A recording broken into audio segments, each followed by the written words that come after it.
Olá, está começando mais um programa SP Brasil pela TV Câmara de São Paulo e aqui você acompanha entrevistas com personalidades da cena política, econômica e cultural do país. O nosso convidado de hoje é um dos cineastas mais importantes do Brasil, César Charlone. Tudo bom, César? Tudo bem? Prazer recebê-lo. Prazer estar aqui. Pela presença. O César participou de muitos filmes prestigiados, como Cidade de Deus, Jardineiro Fiel, Ensaio sobre a Cegueira, dirigiu O Banheiro do Papa e nós vamos falar no decorrer do programa um pouquinho desses e de muitos outros trabalhos do César. Mas para começar, o César ele é uruguaio, está radicado no Brasil desde 1970 e eu queria saber quais circunstâncias te trouxeram aqui ao Brasil. Como é que foi? Eu descobri numa viagem meio hippie que eu fiz pelo interior do Brasil, tirando fotos. Eu tinha a fotografia como um hobby, estava na faculdade de veterinária. E parei, meio que tranquei por um tempo e vim fazer uma viagem de hippie, anos 70, né? Anos 60, final de 60 e pouco. E estando no interior, como eu te disse, a fotografia era um hobby, jamais pensava que podia ser uma profissão. Tinha um colega que estudava numa escola de cinema em Belo Horizonte. Aí ele conseguiu para eu fazer um curso de extensão de verão de 3 meses lá em Belo Horizonte. E aí fiz e me apaixonei. Falei, não, é isso que eu quero fazer. Aí eu pesquisei e tinha 2 escolas nível de universidade, nível superior, na América Latina. Uma em Córdoba, na Argentina, e outra em São Paulo. E como nós uruguaios somos um país pequeno e temos o que a gente chama de política pendular cultural, que é um pêndulo, cada geração vai para um lado, uma para o Brasil, uma para a Argentina, né? Então a geração anterior à minha era mais ligada à Argentina, a minha geração tinha descoberto o Brasil, naquela época estava começando o tropicalismo e tal, Caetano Veloso, chegavam as músicas e tal, me interessou mais vir para o Brasil, achei que um país mais... É engraçado como essas coisas, podia ter ido na Argentina, seria outra minha história, né? Eu escolhi Brasil, e aí vim para São Paulo e fui aceito na escola São Luís, que ficava no Colégio São Luís, e era uma escola de cinema, porque tinha comunicações, mas escola de cinema, assim, profissional mesmo, tinha aqui no Brasil só ela. E aí vim para cá estudar cinema e fui ficando. E é interessante como isso influencia no destino, né? Porque imagino que o Brasil, de fato, essa relação com o Brasil define um pouco, muito o estilo da sua carreira, né? Total. Não, o Brasil fez parte. Eu cheguei muito jovem e o Brasil refez ou terminou de fazer minha personalidade, meu jeito e tal, né? Quantos anos você tinha? 20 anos. 20 anos, jovem ainda. Com certeza influenciou demais, aliás. E como que você, César, vê o cinema brasileiro? Falta um caminho longo ainda para ser percorrido em termos de qualidade, atuação, de investimento? Qual a análise que você faz? A gente pode até traçar aí uma linha do tempo de quando você chegou para cá, para os dias atuais. Eu sinto que o Brasil tem uma característica que não tem outros países, que ele tem uma oferta audiovisual muito interessante. Tem uma televisão com boa programação, ao contrário de muitos outros países, o Uruguai, por exemplo, que tem uma televisão muito fraca, o Brasil tem uma oferta interessante. Assim, as pessoas que escrevem telenovelas, as novelas de televisão são de altíssima qualidade, as novelas são, tanto é que a gente exporta, né? Então, o público brasileiro, em geral, ele consome audiovisual, mas ele consome em outros formatos. Ele consome em forma de novela, agora em forma de série. Então, o cinema ficou para um grupo mais reduzido. Mas, assim, o filme de cinema, da tela de cinema, esse filme de 1 hora, 2 horas, ele é um dos produtos, mas a gente, nesse formato audiovisual, faz muitos outros produtos. Eu acabo de fazer, por exemplo, agora uma minissérie para streaming, para Netflix. Então, nesse sentido, a gente está muito bem. Talvez a relação do público com a tela, com o cinema tradicional, não esteja tão bem. Pela bilheteria, você vê assim, para um país de 220 milhões de habitantes, a gente dizer que uma bilheteria boa de um filme brasileiro é de 400, 500 mil pessoas é absurdo, quase público de teatro e tal, né? Proporcionalmente, por exemplo, com o Uruguai, que tem 3 milhões e um filme de sucesso faz 100, 80, né, mil espectadores, é desproporcional. E aí envolve questão cultural, questão econômica também? Como eu te digo, eu acho o produto audiovisual brasileiro muito bom. E o público consome e se dá muito bem com ele. No caso do cinema... O cinema em particular, o cinema é como se fosse dentro da música ópera, sabe? Fica para um público mais... que gosta mais daquilo, mais restrito e tal, que gosta de ver, por exemplo, mesmo um filme estrangeiro. Hoje eu vejo a nova geração, os millennials, eu tenho uma filha e tal, eles consomem, outro dia eu estava vendo, eles consomem horas e horas e horas de audiovisual em séries, em minisséries, até em filmes e tal, e vão uma vez por mês ao cinema, uma vez cada tanto ao cinema. Então, mas consomem, né? Então, eu acho que estamos diversificando a produção e o cinema ficou para quem quer aquele momento, ir com a família e tal, porque, convenhamos assim, cinema é muito bacana, mas sabe, tem o deslocamento, tem o estacionamento, tem, né? Enquanto hoje em dia essa oferta que você tem, sabe, que é tão de você... prática, né? E você vê, sabe, hoje em dia as séries, por exemplo, que são, para mim, o produto audiovisual mais interessante que estamos consumindo, que temos à disposição. Sabe, é como um livro, você começa a ver no laptop, se você quiser, ou no iPad e tal, aí você fecha na página que você estava lendo, como se fosse um livro, né? No dia seguinte você abre, a Netflix te lembra, você estava nesse ponto, começa daí em diante, quase como um livro que você põe um marcador, né? Qual que é a série que você... a sua última série da Netflix? Que você eu citou? fiz 3%, que foi... A última, a 3%. Sim.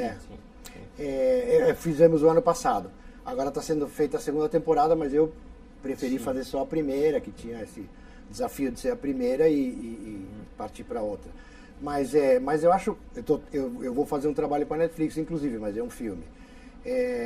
Então, eu acho assim que temos uma produção muito rica aqui no Brasil, só que ela busca diferentes lugares. Por exemplo, a televisão com as novelas, sabe? Eu acho novelas e séries que as televisões estão fazendo muito bem feitas, muito bem escritas e então, sabe, o público não precisa sair de casa, né? Bom, já que você tocou aí na série, vamos falar um pouquinho sobre ela, que foi inclusive essa série 3%, né? Foi a primeira série brasileira, né, da Netflix, né? Como é que foi essa experiência? Eu digo com um pouquinho mais de orgulho, assim, foi a primeira sul-americana. Primeira sul-americana. Não, eu digo porque, assim, eu sou muito, no meu agir, na minha militância, eu sou muito latino-americano, eu milito muito para que o Brasil se integre mais à América Latina, então por isso que eu faço sempre. Foi muito legal, foi muito, muito legal. A gente não tem tanta experiência em produzir ou eu pelo menos não tinha tanta experiência em produzir para o que seria um cliente, o que seria um produtor criativo, né? Em geral, a gente de repente faz o Banheiro do Papa, por exemplo. Era um trabalho autoral, onde 2 diretores fizemos o filme que quisemos e aqui você negocia, mas no bom sentido, com o produtor que te diz, olha, temos que cuidar desse aspecto do público, tem que cuidar aquilo. Claro que ele pode puxar um pouquinho mais para o comercial, você pode puxar um pouquinho mais para o artístico, e aí vai, mas é uma negociação muito rica, muito interessante. E assim, eles foram de uma generosidade, diríamos, muito grande. Eles puseram pra gente logo no início um script doctor, que é um assessor de roteiro americano, que veio e que nos fez trabalhar os roteiros. E depois puseram uma assessora que tinha experiência, ela tinha feito 150 séries já. Então a gente aprende muito. Então foi um processo muito rico, muito interessante que eu... Inclusive, a série de língua não inglesa é mais assistida, né? No Netflix dos Estados Unidos, né? Sim, não, a gente se deu muito bem. Teve uma repercussão curiosa que aqui no Brasil, como a gente vem no cinema e tal, a turma de cinema meio que meteu pau e tal, mas depois o resultado foi muito, muito positivo, muito favorável e foi muito legal porque a gente ficou sabendo, a Netflix não te dá muitos dados de como está indo, né? Você não tem a bilheteria, né? Você não sabe. Mas você vê pelas atitudes deles. Assim, a série entrou no ar e pouco tempo depois eles começaram, nossa, está indo bem, está indo bem, está indo bem. E a gente imaginava que eles iriam renovar, que esse é o que você comemora como realizador, quando eles renovam para fazer a próxima temporada. Quer dizer que deu certo. A gente imaginou que ia passar 1, 2 meses, que é o que eles demoram para renovar uma série. Estávamos torcendo para que aos 2 meses chegasse esses 10. 1 semana e meia eles já renovaram. Então, quer dizer que o negócio estava indo bem. Só para quem não conhece, dá para explicar um pouquinho o que trata a série? A série é muito legal. É um projeto de 4 ex-alunos da USP, que escreveram há 8 anos atrás e puseram no YouTube como webséries. É uma distopia onde um Brasil do futuro, daqui a 200, 300 anos, houve uma série de catástrofes, tanto ecológicas como de guerra e tal, e ficou ilhada, ou se ilhou, se isolou uma elite que tinha todos os privilégios, sabe, melhor qualidade de vida, ficou isolada numa ilha que a gente imaginou que fosse tipo uma Fernando de Noronha, e ficou aqui no continente o resto da população toda vivendo uma miséria total, sem água, sem luz elétrica, sabe, destruída e tal. Então, essa elite, ela decide que 3% da população do continente poderá passar a viver junto com eles se eles passarem num teste, uma espécie de vestibular, digamos assim. É uma alegoria ao vestibular, e é uma alegoria ao rito de passagem do jovem entrando na sociedade, né? Porque justamente esse exame se faz quando você tem 20 anos. Então essa coisa assim do jovem entrar na sociedade, a afirmação dele e tal. Então sabe, a gente teve que imaginar um Brasil totalmente destruído, né? Vivendo na miséria e esse sonho de ir para esse lugar idílico. Que é isso que eu ia te perguntar justamente, que comparação que você faz dessa distopia com a sociedade brasileira, né? É muito parecida, né? A gente vive num Brasil muito injusto, né? Quase que a gente diria, não tem essa ilha, porque a ilha está dentro de nós mesmos, né? A ilha está nesses bairros, né? A ilha está nos bairros ricos de São Paulo e a periferia é o continente, né? Porque, lamentavelmente, vivemos no continente mais injusto do universo, né? Latinoamérica tem esse número de ser o continente mais desigual. E um dos países, o Brasil, é o 10º país mais desigual do mundo, né? Então é uma realidade muito triste e que me entristece muito, redundando, que não seja que os nossos líderes, os nossos políticos, os nossos economistas se preocupem tanto com crescimento, né? Quando o principal índice teria que ser distribuição, né? Esse ano não crescemos 1,5%, 2,5%. Esse ano redistribuímos tanto. Esse teria que ser a nossa meta, redistribuir. Quanto redistribuímos? Porque quando a gente conseguir ser uma cidade mais igual, a gente vai poder crescer junto. Porque, na verdade, esse crescimento não diz respeito a todo o Brasil. Diz respeito a uma elite, lamentavelmente, né? Então, eu acho que essa distopia retratava isso bastante bem. Tá certo. Bom, a gente vai fazer um rápido intervalo e daqui a pouco a gente continua. O SP Brasil. Volta já.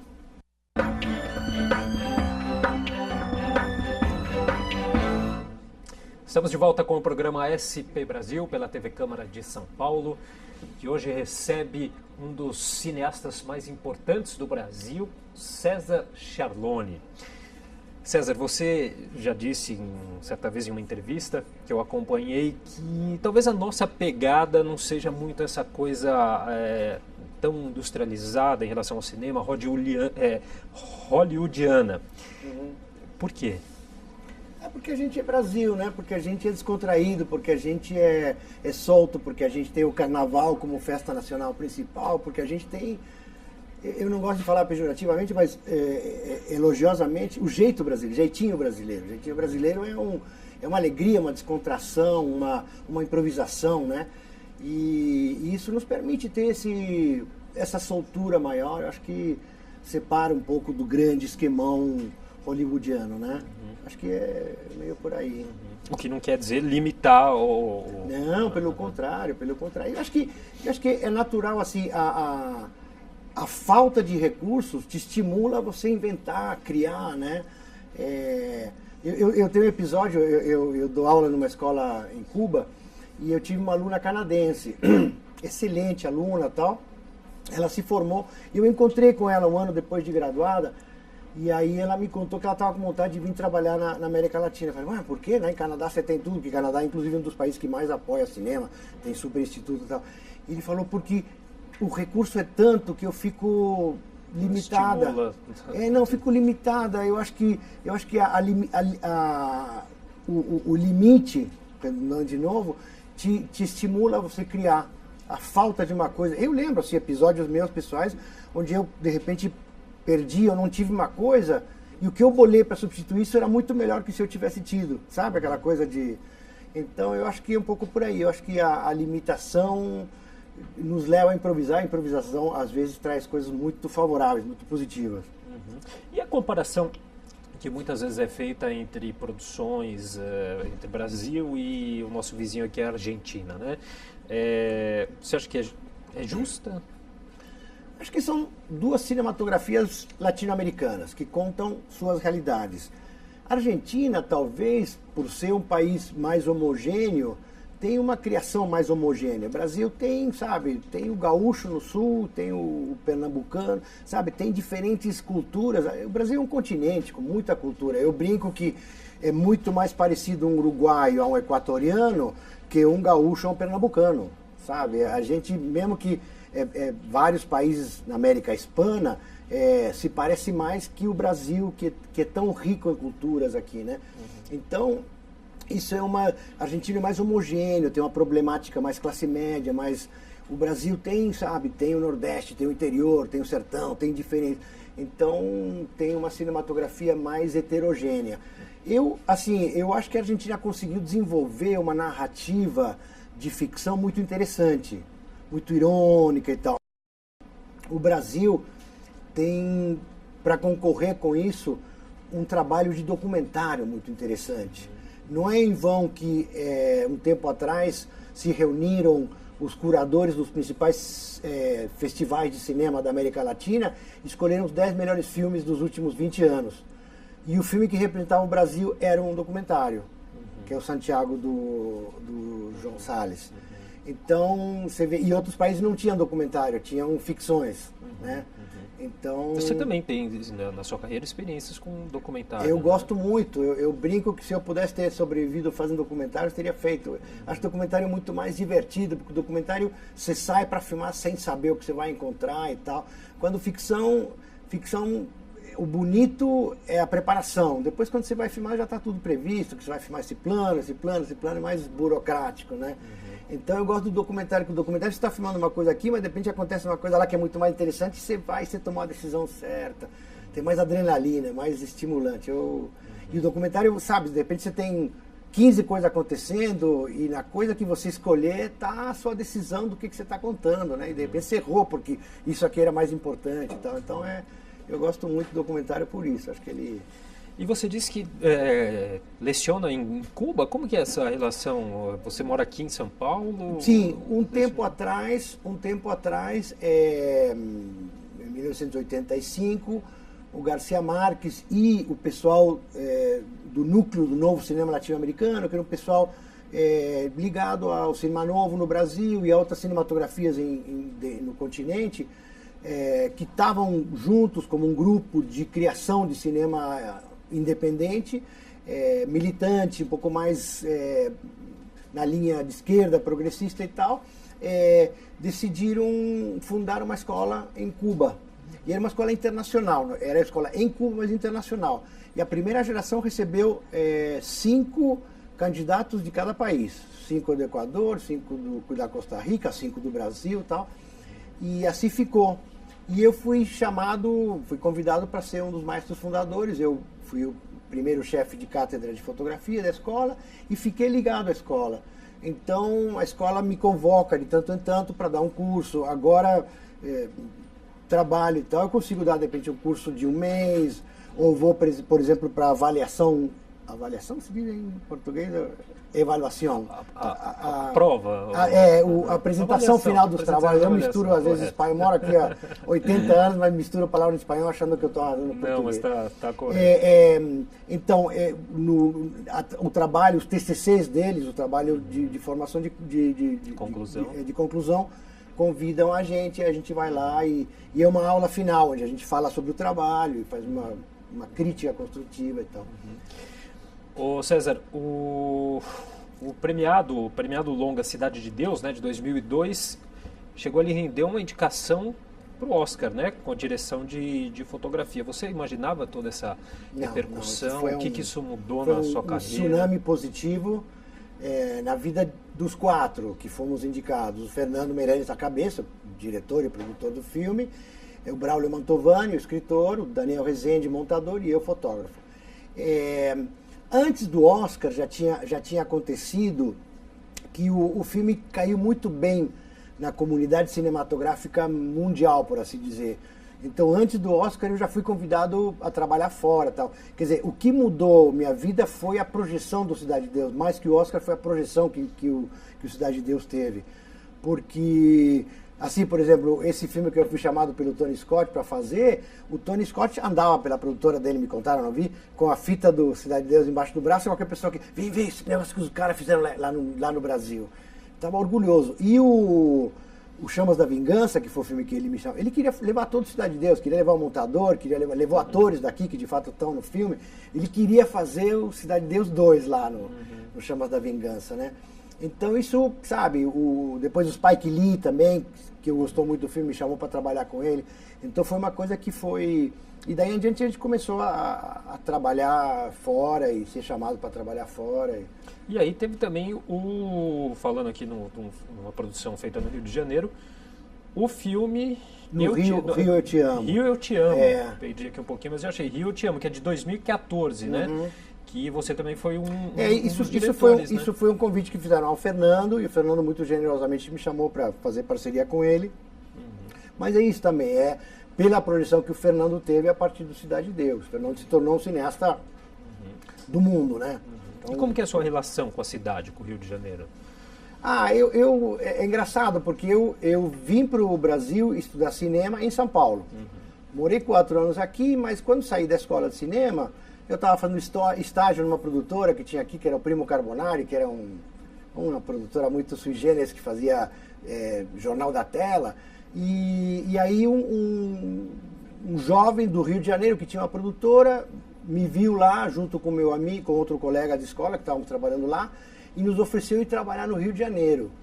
E para mim foi um sonho, porque assim, eu cresci na escola de cinema com 2 grandes ídolos. O Mário Carneiro, que era um excelente iluminador e pintor, um arquiteto e tal, cineasta maravilhoso, e o Jimmy Lutfi, que era outro cineasta maravilhoso, fazia câmera para o Glauber, para o Nelson Pereira dos Santos, enfim. Eram meus 2 ídolos. E esses 2 trabalhavam freelancer na produtora do João Daniel, que era esse dono dessa produtora. Então, para mim, foi um sonho poder ir trabalhar de assistente desses caras. Então, me mudei para o Rio de Janeiro e vivi um tempo lá. Então, eu também me fiz carioca, um pouquinho. A ponto de que num outro filme que eu fiz, que foi o da Copa do Mundo de 94, eu fui o fotógrafo responsável pela equipe dos fotógrafos. E eu estava na Califórnia, baseado na Califórnia, tinha equipes em toda a América. E a minha equipe tinha uma parte paulista e uma parte carioca. E eu era o chefe, eu era uruguaio, mas dos 2, né, carioca e paulista. Então os cariocas vinham reclamar dos paulistas, que os paulistas eram, né, e os paulistas vinham reclamar dos cariocas, que os cariocas eram os folgados e tal, e coisa. Você fazia esse meio de campo. Eu estava no meio de campo, Bom, e você é reconhecido, claro, como diretor de fotografia, também tem trabalho reconhecido como diretor de produções. O que você se encaixa, o que te deixa mais confortável? Se bem que você já falou em algumas oportunidades sobre essa questão desses rótulos que se tem, que um cineasta mais de vanguarda... Isso é uma coisa muito do cinemão, né? O cinemão de equipamentos pesados, onde todo mundo... tem que se encarregar de uma parte. O que está acontecendo agora e o que acontecia quando eu me formei, quando eu saí da escola de cinema, em 74, eu era polivalente, eu sabia gravar um som, eu sabia pensar um pouquinho na cenografia, porque a gente, como grupo, a gente se ajudava nos filmes. Faço fotografia para você, você depois produz para mim, depois, sabe, a gente se rodiziava. Na Escola de Cuba, a gente insistiu muito nisso, na polivalência, com que o aluno tenha uma função para exercer dentro de uma equipe, mas que ele possa eventualmente circular por outras especialidades, né? Então, eu me sinto um pouco parte dessa polivalência. De fato, eu sou produtor também, já produzi, já tive uma produtora independente, eu estou produzindo um filme agora, eu gosto de dirigir, gosto de escrever, gosto de, sabe, gosto de fazer câmera, eu gosto de futebol holandês. E às vezes a falta de recursos, às vezes, no caso do país latino-americano, favorece também. Total, questão, não, né? e não só a falta de recursos, senão atualmente, você vê essa molecada de 20 e poucos anos, eles todos sabem fotografar um filme, sabem editar, sabem sonorizar, está se voltando esse cinema mais autoral, polivalente, cada vez mais, né? Você vê filmes novos que estão saindo por aí, onde, sabe, os caras sabem fazer um pouquinho de tudo. Porque essas ferramentas mais democráticas, mais simples, democráticas porque são simples, estão permitindo isso. Então estamos voltando a essa polivalência. E que eu acho que é muito legal, porque hoje eu tenho uma história que eu quero contar, mas eu vou precisar que você me ajude com a câmera, eu vou precisar que ele me ajude com o som, mas amanhã você vai ter uma ideia que você quer contar, e você me ajudou, e você vai me chamar, e eu faço câmera para você, e a gente se rodizia, e acho que super funciona. Essa troca de experiências. Tá certo, bom, e a gente vai para mais um rápido intervalo e daqui a pouco a gente volta com o programa SP Brasil. Até já.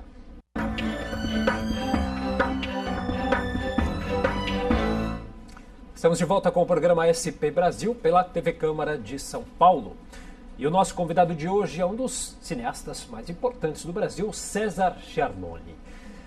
César, a maioria dos seus filmes tem uma pegada político-social, é proposital?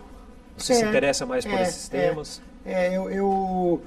Eu faço parte de uma geração que se comprometeu com mudanças, né?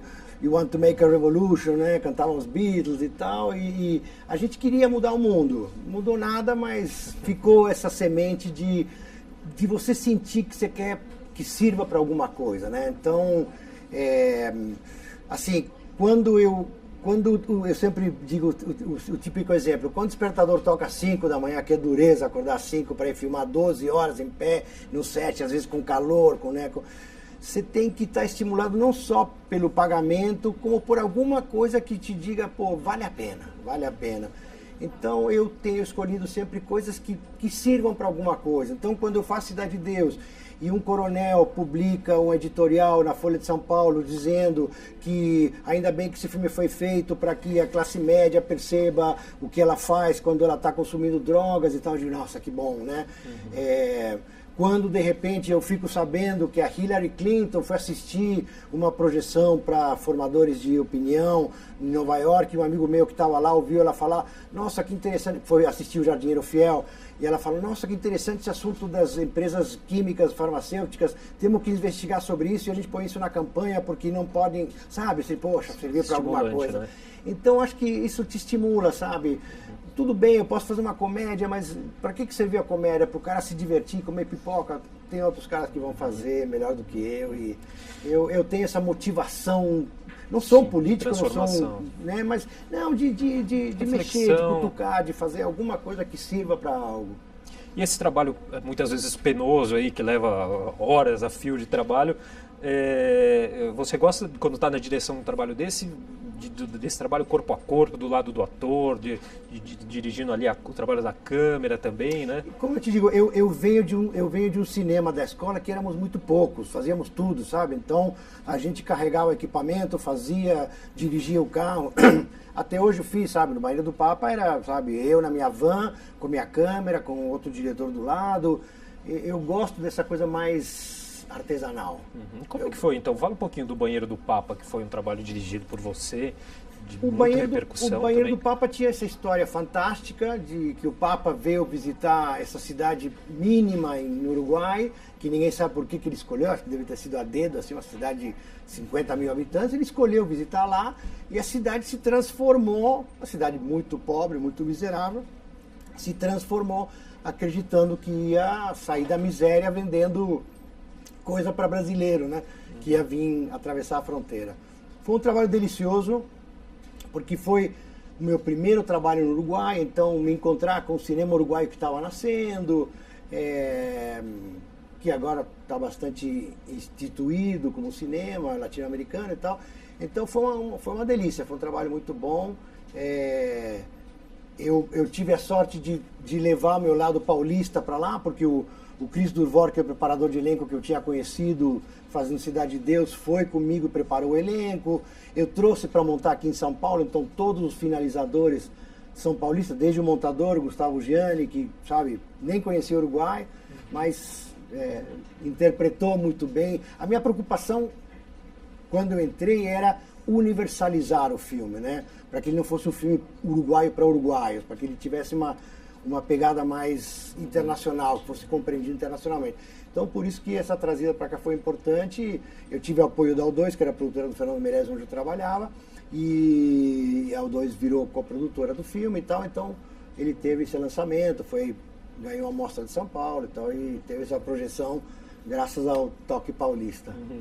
Bom, e voltando um pouquinho para o Brasil, como que você acha que o Brasil desenvolve produtos suficientes falando sobre as nossas situações de vulnerabilidade, dos problemas que nós temos aqui? Eu acho que produz, mas falta, né? E principalmente falta não tanto na produção como na veiculação, né? Eu acho que a gente precisa mostrar mais os nossos produtos. Precisa ter mais canais, não digo canais de televisão, senão lugares por onde, sabe, salas de cinema na periferia, exibições, sabe, de cinema latino-americano, não só brasileiro, mas latino-americano, em bairros, chegar com o produto alternativo, progressista, de América Latina, de Brasil, para outros públicos, né? Porque a gente sofre uma concorrência muito grande das empresas multinacionais que trazem os bons Harry Potter e os não tão bons Capitão sei lá o quê, né? Então, acho interessante ter um apoio, como existe em outros lados, né? Sabe? Ninguém apoia mais o cinema americano que os americanos, né? Então, acho que apoiar o produto audiovisual brasileiro de todo tipo é muito importante em todas as autoridades, em todas as esferas. Esse talvez seja o principal gargalo ainda hoje do cinema brasileiro, essa questão do apoio. Eu acho. Apoio financeiro mesmo, no caso. Apoio à exibição, sabe, apoiar a que sejam isso, pegar, como se faz em outros países, pegar e encher um ônibus de crianças numa escola e levá-las numa sala de cinema do centro para assistir um filme brasileiro, sabe? Estimular essa relação. Facilitar que programas brasileiros cheguem através de internet ou de outras formas, cheguem ao público brasileiro, para que o público brasileiro fale audiovisual com o Brasil, né? César, como é que foi participar do Jardineiro Fiel? Foi maravilhoso porque dentro disso que a gente estava falando de fazer alguma coisa útil, né? Era um filme grande, com atores, né? Primeira vez que eu trabalhava com atores americanos, internacionais, e foi um aprendizado muito lindo, uma troca muito linda, né? Porque pessoas muito generosas, e muito generoso o Fernando de me convidar, e era essa coisa, assim, era uma realidade que a gente de certa forma conhecia, né?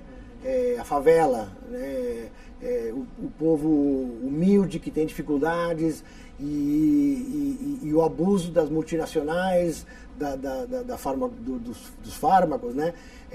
Então tinha esse estímulo, tinha essa denúncia, tinha essa pegada que interessava, e foi uma experiência que eu guardo, é um dos meus filmes favoritos, assim, que eu tenho mais orgulho.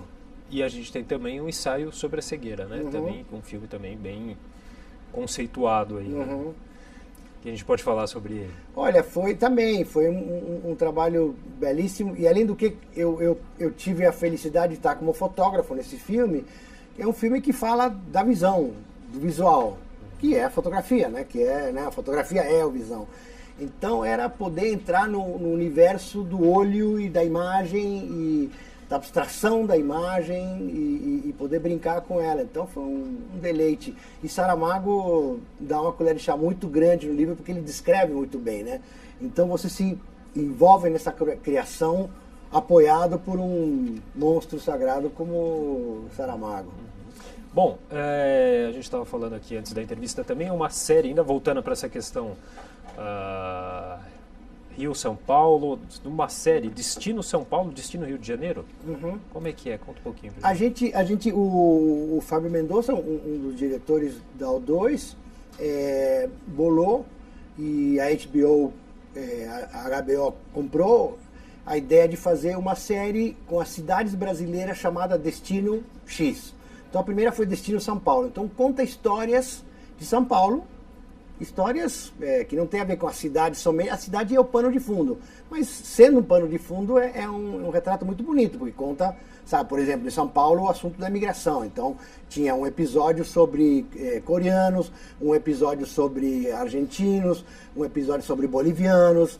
E os bolivianos, por exemplo, são os caras explorados, que trabalham no mercado negro, né, nas tecelagens e tal, aquela coisa. Então, sabe, mostra a particularidade da cidade, e com roteiros muito bacanas e que se deu muito bem. Uhum. Foi um prazer trabalhar nessa série e homenagear uma cidade que eu amo e que a quem devo tanto. E que, de certa forma, também teve essa visão como de um imigrante, né? Exatamente. Não, eu me identifiquei quando eu vi e falei, não, é exatamente isso. Podia ter uma sobre uruguaios, né? Uhum. Teve, por exemplo, assim, uma época que veio uma comunidade de arquitetos uruguaios, tinha como 15, 20 arquitetos uruguaios que tinham vindo aqui, porque São Paulo estava crescendo muito, precisava muito. Então, sabe, podia fazer um episódio sobre os arquitetos uruguaios. Você, claro, não deixa de ser um contador de histórias, né? Você gosta de escrever também? Não? Eu escrevo melhor com a câmera. Uhum. Então, quando eu faço documentário, eu estou escrevendo com a câmera. Mas eu gosto, sim. Uhum. Eu gosto, sim. Eu tenho algumas experiências. No Banheiro do Papa, eu reescrevi, ou escrevi com o Henrique, que era o roteirista original, o criador, mas a gente deu uma retocada. Eu sempre que eu vou dirigir alguma coisa, eu dou uma mexida no teclado para adaptar para a minha forma de dirigir. Então acabo e gosto. E atuar? Já experimentou? Eu fiz o Daniel Rezende fez um curta-metragem que ele me chamou para fotografar, e precisava fazer um papel de um deputado corrupto que está amordaçado e jogado num canto com uma bomba. Eu faço uma participação de 5 segundos, um take de 5 segundos de eu com a bomba e a boca fachada. E publicidade? Com publicidade você já trabalhou também? Sim. Eu devo muito do que eu tenho e do que eu aprendi à publicidade. Publicidade era, pelo menos, hoje em dia, a moçada sai das escolas de cinema e tem uma oferta muito grande. Tem a lei que estimula a produção de série para TV a cabo, para vídeo on demand e tal. Naquela época, quando eu estudei, quando eu saí da escola, não tinha. Tinha a Boca do Lixo, que produzia um pouquinho de cinema e tal, aquelas meio porno chanchado, sei lá o que tal. E tinha algumas coisas que se faziam cinema no Rio de Janeiro e tal, mas era muito pouco. Então, o lugar que a gente podia se exercitar era a propaganda. E a propaganda tem essa vantagem que você faz... Num dia, você faz pequenos filminhos de 30 segundos, mas que para um diretor de fotografia, que era na carreira que eu estava entrando, é muito legal porque você tem que iluminar um local, né, a cena vai durar 7 segundos. Mas você aprende a iluminar aquela locação, e você aprende a se relacionar com a luz, com a câmera e tal. Então isso me deu um aprendizado muito, eu estimulo muito os jovens que saem a fazer comercial também, porque ele dá esse traquejo, essa agilidade, essa capacidade de inventar, né, coisas. Tem muito mais recursos, então, sabe, depois quando você vai para o cinema você tem que se adaptar, que não vai ter tudo aquilo que o comercial tem. Mas você sabe como usar, você sabe para que serve aquela ferramenta, você vai inventar algo parecido que faça o mesmo efeito. Tá certo. Bom, a gente vai para mais um rápido intervalo e daqui a pouco a gente volta com o SP Brasil.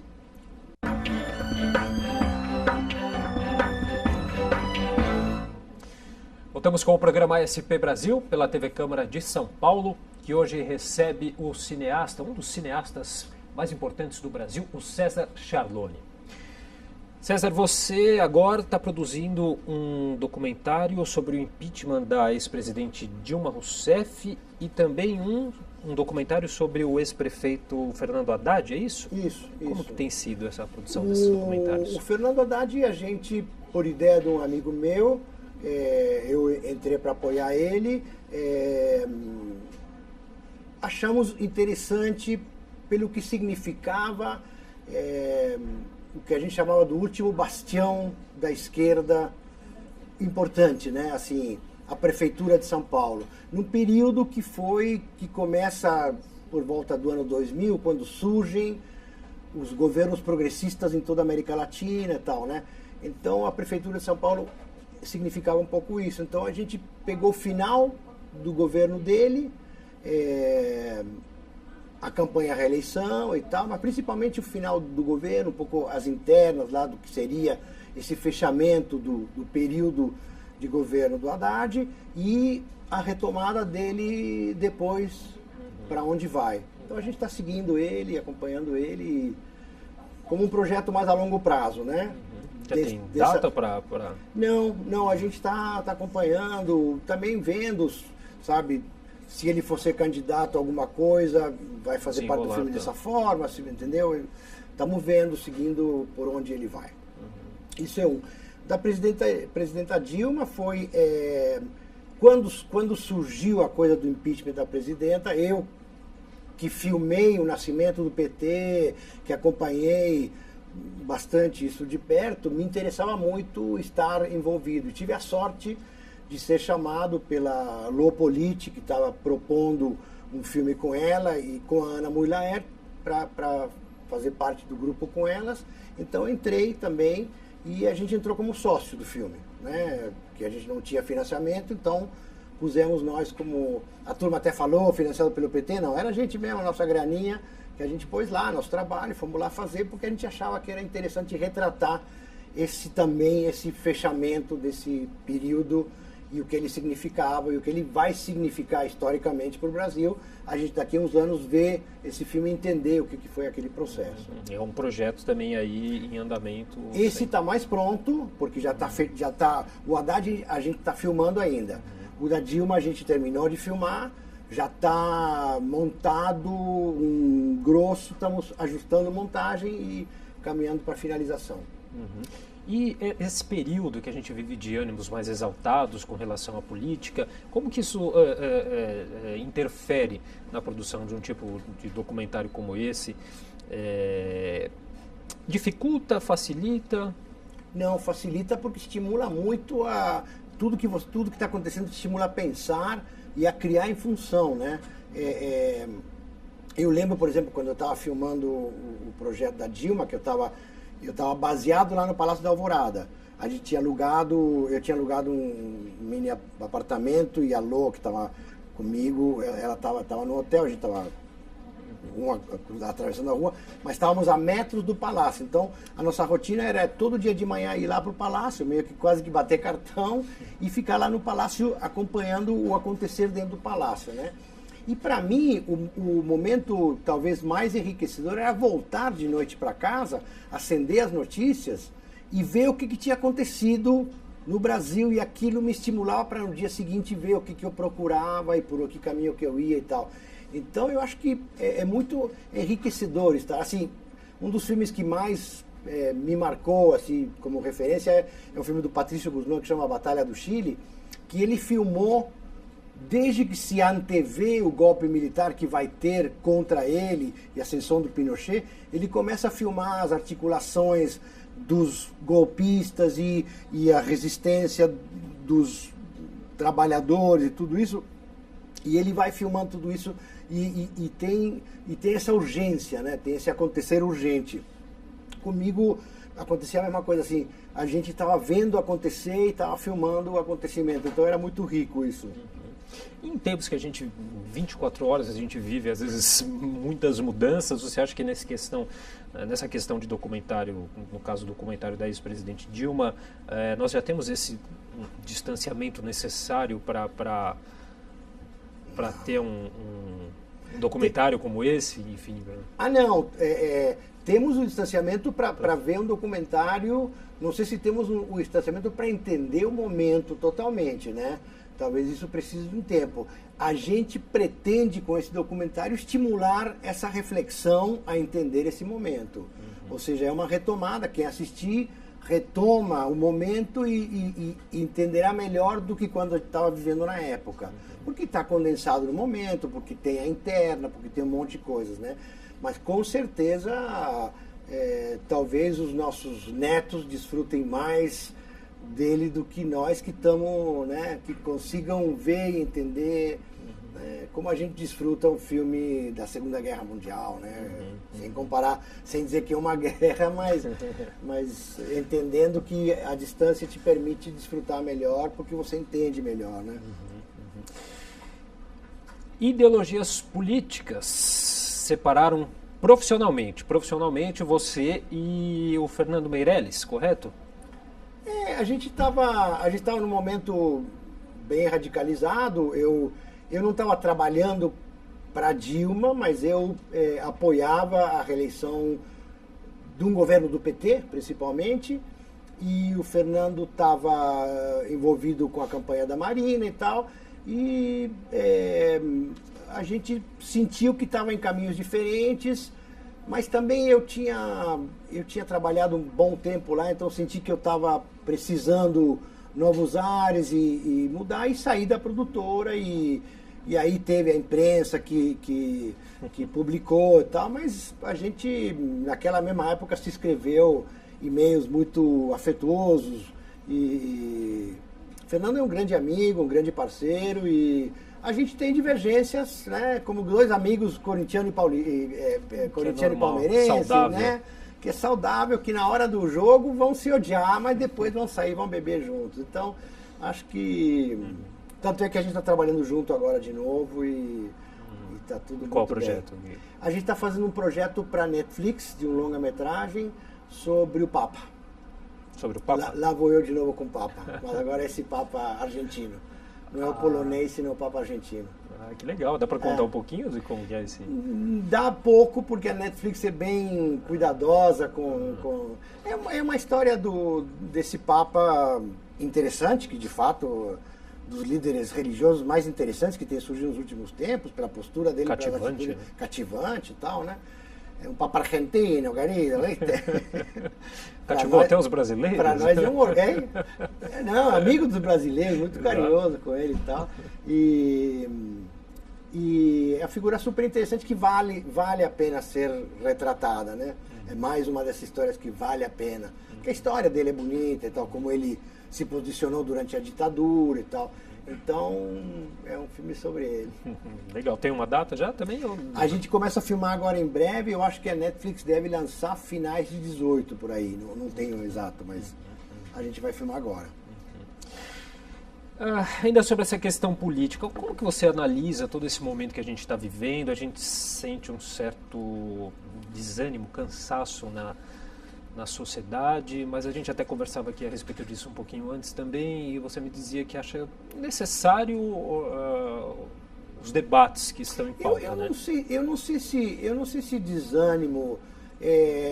As pessoas meio que jogaram a toalha com esse governo porque a coisa do Joesley e tal deixou claro que por aí não sai nada, né? Então acho que a turma jogou a toalha, mas acho que a turma está guardando energia para 2018 sair com tudo. Acho que o Brasil cresceu anos e anos politicamente. Assim, eu lembro do Brasil que eu encontrei quando eu cheguei aqui em 70, que era um Brasil onde pequenas minorias participavam da política, se interessavam e tal, e o resto da turma não estava nem aí.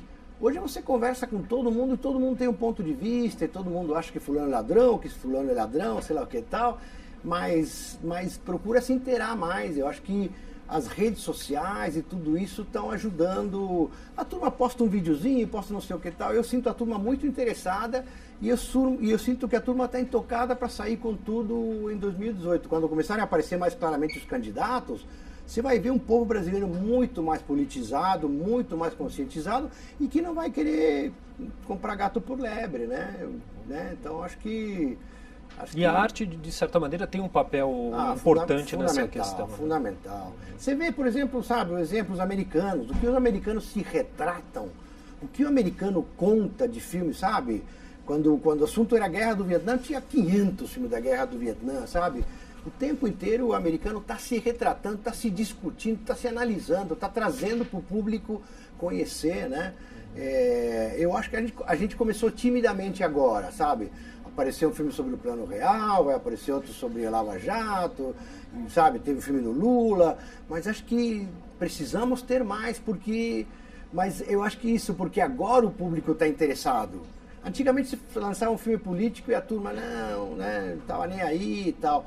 Hoje em dia eu tenho certeza que existe um interesse muito maior para um filme que conte os bastidores do impeachment, por exemplo, sabe? A turma quer saber, porque a turma está muito mais interessada. Eu vejo muito positivamente tudo isso que nós vivemos e eu não acho que a turma está desanimada, eu acho que está descansando para retomar.